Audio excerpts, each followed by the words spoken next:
Welcome to another episode of the Biblical Stories series. I'm Pastor Anthony. This is Brendan, and we're going to talk today about the evidences for the resurrection of Jesus Christ. I remember going through a time of very deep doubting about my faith several years ago as a maturing Christian, and so these evidences were very important to help me to understand the proof and the reasonability and the rationality and the strengthening of my faith. So having said that, I'll turn it over to Brendan. Yeah, this is such a vitally important topic because it all comes down to the resurrection. If the resurrection is not true, then we can just throw everything out. So that's why this is such a vitally important issue. And with that said, my first question after reading your blog, linked in the description of this video, is why does the empty tomb prove Jesus' resurrection? Just the fact that the tomb was empty. Yeah, well, let me go back a little bit. So I think it's very clear that when we think about the resurrection, that it is not mythological, it is not a story, a nice fable, or something that just talks about that there's hope for us, beyond horrible circumstances, like you can have in a fable or mythology. It actually occurred in history, and so the evidence bears that out for numerous reasons. The four biggest reasons I put forward in the article or the blog is that there was an empty tomb, that there were eyewitness accounts that appear very authentic, like people recorded things who had been there. They recorded in such a way that they were eyewitnesses. Thirdly, they saw Jesus resurrect. They saw him resurrected. And then fourthly, the early church, after the horrifying death of Jesus, was able to launch into the greatest world-changing movement ever. And so it's nearly impossible to think about that happening had they not witnessed the resurrection. Had it just ended in his death, Christianity would have simply not existed. Why does the empty tomb prove the resurrection? What is significant about this is that all historians of that time agree that there was a Jesus. He was a significant religious messianic figure. He had a very significant and committed following, and that the tomb was empty on Easter Sunday. That is historically agreed upon from scholars who are secular, agnostic, they're not Christians, to those who are committed Christians. And so if we're all in agreement on those facts, the question is how did that tomb become empty? And so you can either have a natural explanation to say, well, the body was stolen, or Jesus didn't actually die, he just fainted. We'll get more to that later too. Those kind of things. Or you can say it became empty because he resurrected, and when John and Peter and Mary saw the linen cloth that he had been buried in, lying there folded, that it became that way because he resurrected. And so the empty tomb is a very important starting place to understand, because historically that is agreed upon by generally everybody who are historians of that time period. Furthermore, you mentioned in the article how the founders of the Christian faith, the ones who or not the founders, but those who initially carried out the message that Jesus started, they all saw, Jesus, or they were close to someone who had seen Jesus after he died, and they were willing to die in torturous ways for their faith. And to your point, I don't think they would have been willing to do that if this was a fraud, if this was not a real thing, if they hadn't actually seen Jesus risen from the dead. Right, yeah, they suffered. I mean, they lived lives often of poverty. They left their families. They traveled on several different continents. They left their homes. They all suffered. They died. They lived sacrificial lives towards this message. And so, one idea you could put out is that the disciples, to save face, had stole the body and then claimed he resurrected.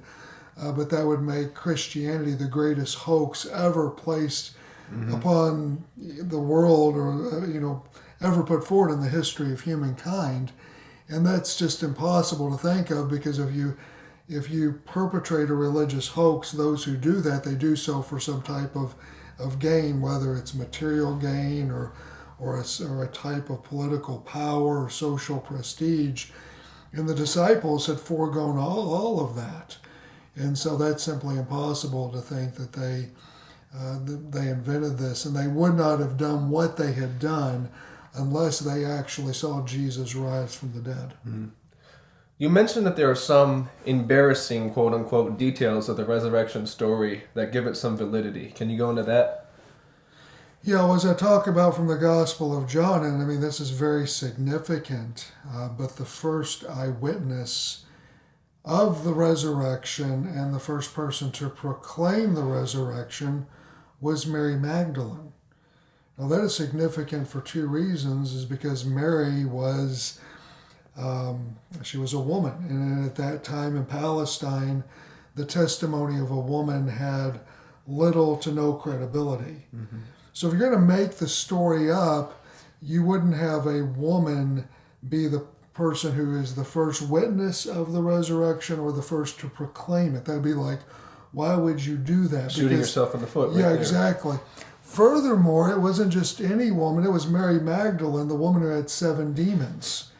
This was the woman who was so far from God, so far from any type of prestige or reputation within the community of the Jews, that to choose her to do that would be just simply crazy. So there is a principle historians use. It's called the principle of embarrassment, and that is, if a detail in a story has embarrassing qualities to it, to the authors or to the movement or whatever, then that adds credibility to the details of the story, because otherwise there'd be no motivation to put it in.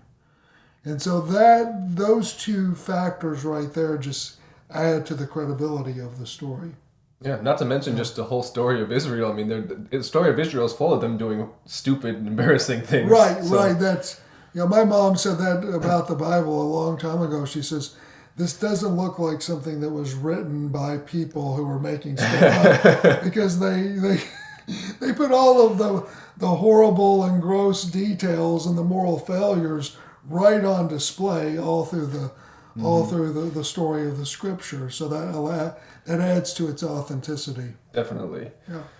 Now, what are some ways people try to get around Jesus's supposed, in their eyes, alleged death and resurrection? What are some other alternative explanations some people have put forth in order to explain this? And why can't they have validity?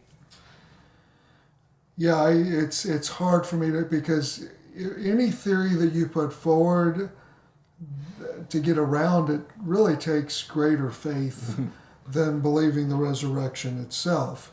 So you could say, well, maybe the Jews stole the body, but what would be their motivation to do that? They wanted Jesus to be dead, to stay dead. They didn't want people to believe in him. And I mean, the Romans stole the body, but the same thing. They did not want any type of religious figure to outshine or outshow Caesar, as the Roman emperor. There's other ideas that Jesus didn't actually die, but the notion that the Romans were masters at killing people, and crucifixion was a horrifying death, and they tested that Jesus was dead. They put the spear in his side, and out of his body became the blood and the water. They did not break his legs, because they would break the legs of a victim, because you essentially died through suffocation. Right. And so you went to the process of kind of boosting yourself up with your legs in order to breathe. And so to hasten the death, they would break the legs of the person crucified so that they would thus more collapse in their chest. They didn't do that with Jesus, and that was prophesied that not one bone in his body would be broken. They knew he was dead. To go through all that he did with the loss of blood, the beating, the crucifixion, the being up there on the cross for those 6 hours, if he didn't die, Well, that's a miracle in itself too. So that would take just as much faith to believe that. More, yeah. Yeah, if not more. And so I realized when I was studying this that any theory that you put forward other than the resurrection itself requires a greater level of faith than just to believe the biblical accounts. You've got some type of supernatural or wildly unexplainable act that's happening. So, yeah. Yeah, my favorite is that Jesus fell asleep on the cross and then woke up in the tomb. It's just, that's a silly story. Yeah, the swoon theory. Yes, that he fainted on the cross. Mm-hmm. He fainted, and then in the cool of the tomb, while he was wrapped in an amazing amount of material, and his body is just covered with all the ointments and the spices. Out of all of that, he just kind of was able to, wake up in a refreshed state after a nap, break off all of that, and then start walking around. Yeah. You probably don't do that after a crucifixion. No, I don't think so. Yeah. So to bring this all home, how does this give us hope? For me, it's been vital. I came to a place where I loved God. I love Jesus. I love being a Christian. I was not disillusioned with my Christianity, but I started reading and thinking through a lot of issues, and I began doubting. I said, maybe my experience with God could be explained other ways. And I needed something solid. I needed something to verify that me following Jesus was indeed authenticated my experience and everything I was proclaiming. And when I looked at the evidences of the resurrection, I saw that God has given us something so solid, so substantial at the level of proof, that it just strengthened my faith, and it gave me confidence that if indeed the resurrection is true, then all that Jesus said is true. All the apostles that he sent is true. All that Jesus verified of the Old Testament is true. And because of that, I believe the Bible, because the resurrection is so clear. Yes. And with that, it was the starting point for me to really build, for me, a strong intellectual foundation that strengthened my faith. And that's been extremely important. Yeah.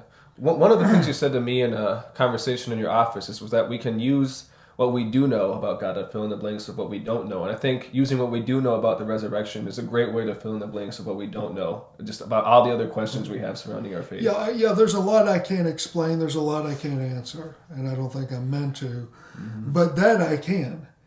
And if I see somebody who has said that he would be crucified and 3 days later rise from the dead, he predicted it would happen, and it actually did, and it's historically verifiable, then, okay, I'm going to go with that guy. Yeah. When it comes to what happens after this life, people claim a lot of things, but I'm going to go with the guy who actually died. He didn't have a near-death experience. He had an actual death experience, came back. I'm going to go with that guy. And so that makes my faith rock solid. And it also gives me incredible ability to communicate with people who are doubting or people who question my faith when they ask the question, why do you believe?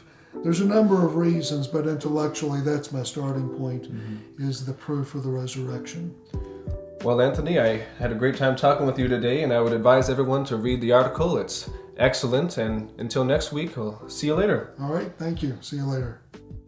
Thank you for joining Anthony and I today on the Biblical Story video series. Please subscribe to the Crossroads CCO YouTube channel, like, and share this video. Until next time.